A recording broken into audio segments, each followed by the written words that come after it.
Good morning, my YouTube friends. My name is Tina, and I am the creator of the blog and YouTube channel, Blessed and Beautiful Homestead, for those of you that might not know me. So this morning, I'm in the kitchen, just, playing with chicken feet. I mean, isn't that what we all do for fun? Play with chicken feet? Or is it just me? I don't know. Today, I'm excited to share with you guys how to process chicken feet.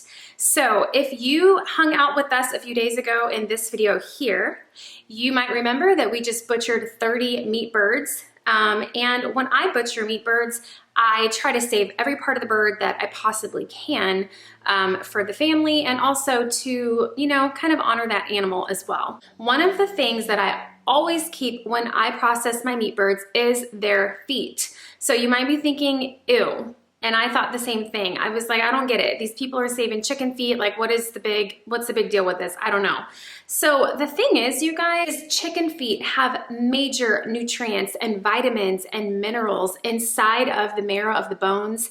And they also help your stock to have that gelatinous texture, which is very sought after when you're making your own homemade stock. So it's just an amazing ingredient to add to your chicken stock. Now, whether I'm doing beef stock, chicken stock, it doesn't matter. I always have chicken feet in the freezer, and I always add at least 3 to 4 chicken feet to my stock every time I make it.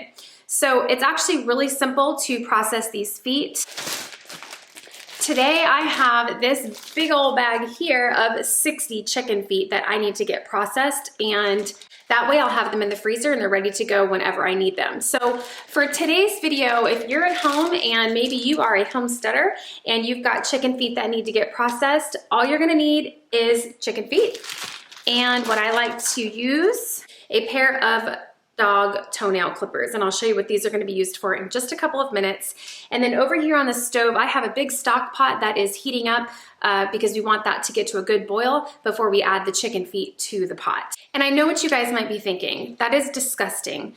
Adding chicken feet to your stock. But I just want to remind you that in today's video, we're going to be processing these feet. We're going to boil them, we're going to peel them, and we're going to get them ready for stock. So you're not getting all that nasty stuff that gets on chicken feet in the stock that you're going to be eating. So when you make your stock, what do? You strain out everything, all the veggies, all of the chicken feet, anything that you add to your stock. In the end, you strain it out. So all you're left with is that beautiful golden, nutrient-dense stock. So don't fret, no worries. We're not gonna actually eat the chicken feet, even though some people do. I haven't gone there yet, but we are going to suck out all those nutrients from the feet for our stock because it's really, really good for you.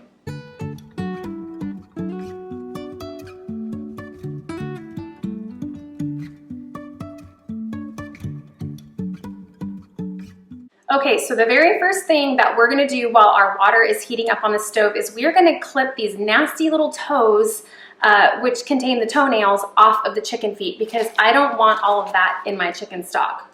So all you're gonna do, now there's many different ways that people do this, but I have these dog toenail clippers that I cleaned and they just work perfectly for the chicken feet, so this is how I've always done it. You're going to go up to that last knuckle on the chicken foot, and you're going to just snip that toe right off, just like that. So you're gonna do that with all of the chicken feet. Let me show you up close what that looks like. And there you have it. So no toes on that chicken foot, so that's one and done. I'm gonna work my way through the rest of this bag, and then we'll head on to the next step. When I get done butchering chickens, you guys, I'm exhausted. That's a full day of work. So I don't process the chicken feet same day. I literally physically can't handle anymore. So if you're busy like I am, you can put these chicken feet in the freezer, take them out and thaw them when you're ready to process them. Or like what I did is I knew that I wanted to do this video to show you guys how to do this. So I just put the chicken feet right into the refrigerator, and they kept just fine for the last, I don't know, what's it been, 3 or 4 days. It's a little bit of work up front, but I like doing this now so that when I need to make chicken stock, I don't have to, worry about, oh goodness, I gotta boil the chicken feet and I've gotta peel them and I have to do all this. Nope, they're all ready in the freezer in a big gallon-sized Ziploc baggie so that all I have to do is reach in and grab a few to throw in my stock.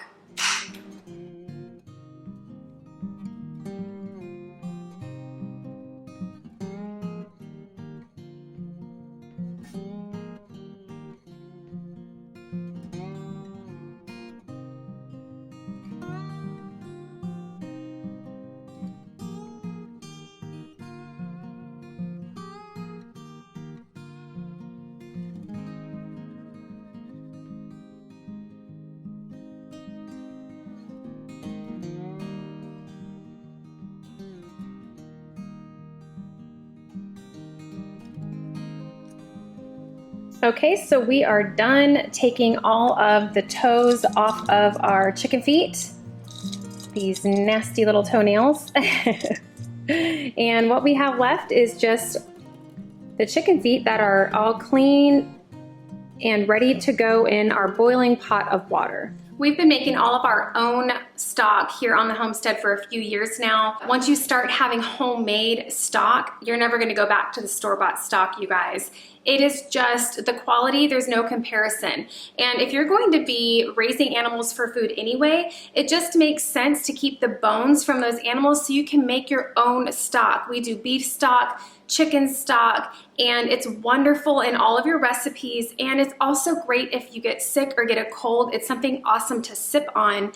Just pour some of this in a coffee cup, warm it up, sprinkle a little salt in there, a little sea salt, and sip on that, and it's very, very good for you. And just a little tip, what I found here on the homestead is homemade stock is actually really good for sick chickens.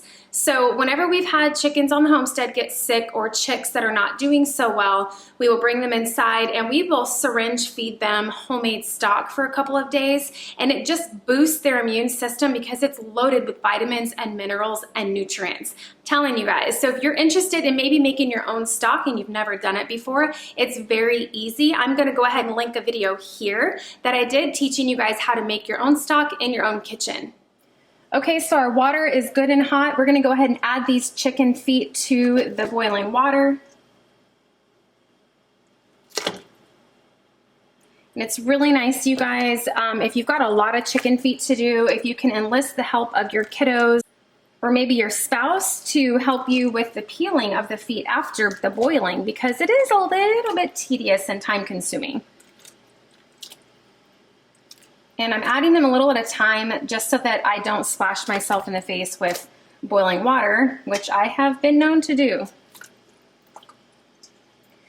Now, I've seen online people saying to only boil your chicken feet for 2 to 3 minutes. I have never found that to work out for me. It makes it really hard to peel the skin off the feet. So I always boil my chicken feet for at least 10 minutes. 10 minutes seems to be the magic number for me. It really helps that skin come off easily and it still preserves the nutrients in the chicken feet. All right, you guys, so our chicken feet have been boiling for about 11 or 12 minutes. I let them go a couple extra minutes longer just to make sure the skin peels off the way that I want it to, because I actually don't have any helpers right now. I'm gonna be peeling all these bad boys on my own. So now that they're done boiling, all we're gonna do is strain them, and then we're just gonna peel all of the skin off of the chicken feet.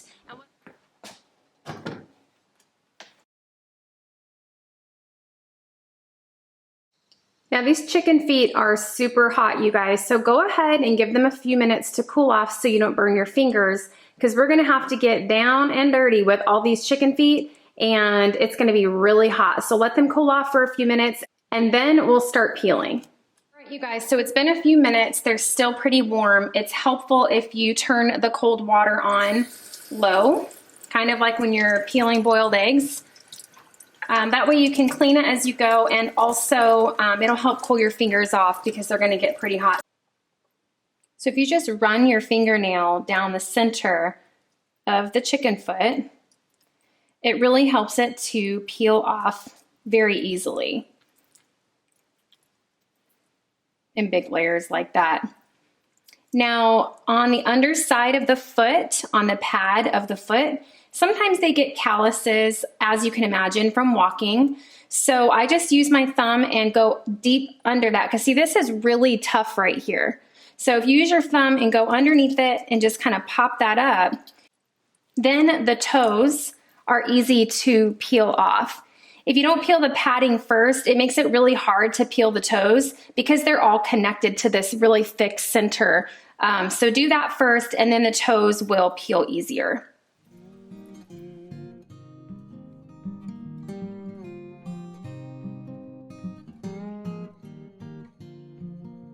It's always nice when sometimes you'll get the ones where it'll just come off like a glove, and it's like super awesome because you've got a million chicken feet to do, so.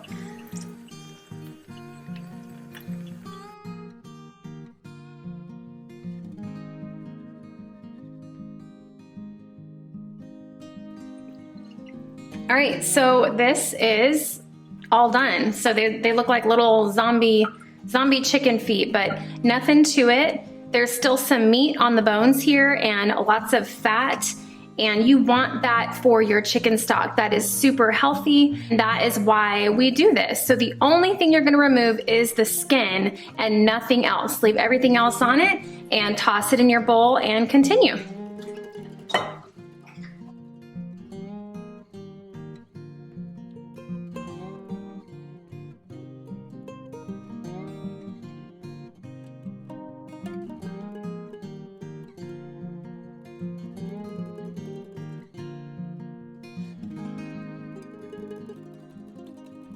All right, so we are finally done peeling our chicken feet. My fingers look like raisins. It took me about an hour, but this is what they look like. And then all the skin over here, you can just toss it or put it in your compost bin. All right, you guys, so that is all there is to it, to processing your chicken feet. As you can see, we've got this big, huge bowl of feet here, and this is gonna last our family probably for the next year or so. I put about 2 to 3 chicken feet in each batch of stock. So I really only have to go through this process once a year. We raise 1 batch of meat birds a year. I process 1 batch of feet per year, and then I can use those feet all year long while I make chicken stock. So to store your chicken feet, you can do a couple of things. I just do it the easy way, and I just put them in gallon-sized Ziploc baggies, and then you can just store them right in the freezer. Now, when you go to use the chicken feet, you're gonna have a big frozen ball of chicken feet if you do it that way. I don't really mind that. I just take the bag and I slam it down on the ground out on the back porch, and I grab a couple feet out of there, throw them in my stock. It's just quicker. You can get cookie sheets, line the chicken feet out on the cookie sheet and put them into your freezer and allow them to freeze individually, and then put them in your Ziploc baggie. That way they are frozen individually and you don't have to break them apart every time you need to use them. I would do that. I just don't feel like it. We just butchered chickens. I just spent all this time processing the feet, and I just don't want to do it. So I'm just going to load these in these Ziploc baggies, pop them in my freezer, and then that is all there is to it.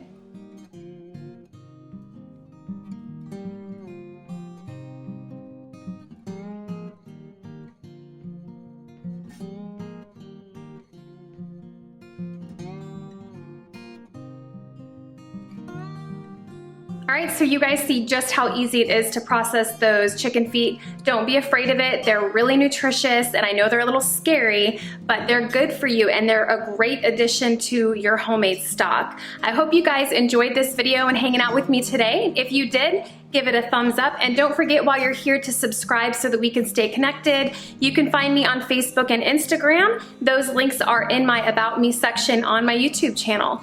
All right, you guys, until the next video, take care, and I will see you very soon.